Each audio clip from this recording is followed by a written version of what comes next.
আমরা level playing ফিল্ডের কথা আমরা বারবার বলেছি, কিন্তু কেন জানি মনে হচ্ছে যে প্রশাসন কি একদিকে ঝুঁকে পড়তেছে কিনা আমাদের বিভিন্ন ধরনের আচরণে মনে হচ্ছে, বিভিন্ন জেলা প্রশাসক, বিভিন্ন রিটার্নিং কর্মকর্তা কর্মচারীদের আচরণে আমাদের মনে হচ্ছে। সেই জন্য আমরা বলতে চাই, আসলে ইন্টারিম গভর্নমেন্টকে আমরা বলতে চাই, একদিকে যদি ঝুলে যায় তাহলে জুলাই যোদ্ধারা মাঠে আছে, তারা এটা কোনো ক্রমেই মেনে নেবে না। সুতরাং আমরা মনে করি বাংলাদেশের স্থিতিশীলতার স্বার্থে একটা নিরপেক্ষ গ্রহণযোগ্য নির্বাচন আমাদের দরকার। প্রশাসন সে বিষয়টা তারা নিশ্চিত করবে বলে আমরা মনে করি। আমাদের ময়মনসিংহ শহরটা আসলে শিক্ষার নগরী না হয়ে এখন মাদকের নগরী হয়ে গেছে।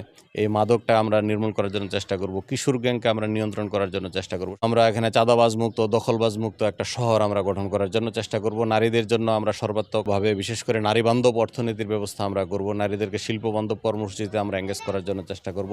আমরা হিন্দু ধর্মাবলম্বী ভাইদেরকে নিয়ে আমরা একসাথে কাজ করার জন্য চেষ্টা করব। তাদের সকল সমস্যার সমাধানে আমরা অগ্রণী ভূমিকা পালন করব।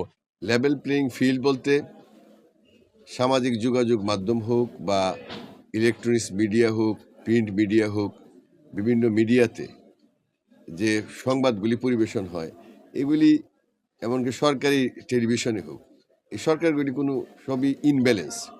একজনের খবর দেওয়া হয়, আরেকজনের খবর দেওয়া হয় না। আমরা নিউজ থেকে শুরু করে সকল জায়গার মধ্যে একটা ব্যালেন্স প্রক্রিয়া আমরা চাই। 17 বছর পরে যেহেতু বাংলাদেশে নির্বাচন হতে যাচ্ছে, মানুষ নির্বাচনমুখী, উৎসাহ উদ্দীপনার সাথে নির্বাচন অনুষ্ঠিত হবে বলে আমরা আশা করি। পূর্বের সার্বিক উন্নয়নে আমরা ভূমিকা রাখার চেষ্টা করব, বিশেষ করে রাস্তাঘাট, শিক্ষা প্রতিষ্ঠান, স্বাস্থ্য থেকে সেই সাথে আপনার মাদকের যে ব্যাপক ছড়াছড়ি আছে এবং যানজটের ব্যাপক সমস্যা ফুলবাড়িতে, এই সবগুলোর ব্যাপারে আমরা বেশি মনোযোগী হওয়ার চেষ্টা করব ইনশাআল্লাহ। আমাদের দল খুব শক্তিশালী, তৃণমূল পর্যায় থেকে একদম জাতীয় পর্যায় পর্যন্ত জনাব তারেক রহমানের নেতৃত্বে ঐক্যবদ্ধ, দৃঢ়প্রতিজ্ঞ।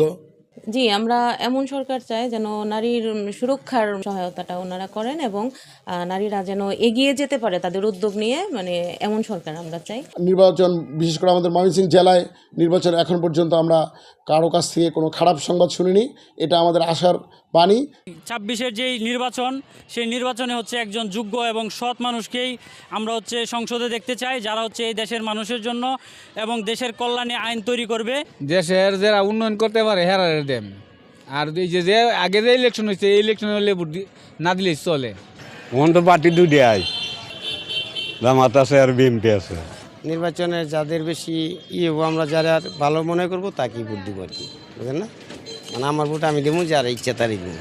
এখন পর্যন্ত নির্বাচনের হাওয়া যতটুকু বইছে, আমার মনে হয় উৎসবমুখর পরিবেশে আমরা নির্বাচনটুকু করতে পারবো এবং উৎসবমুখর পরিবেশে নির্বাচন হবে।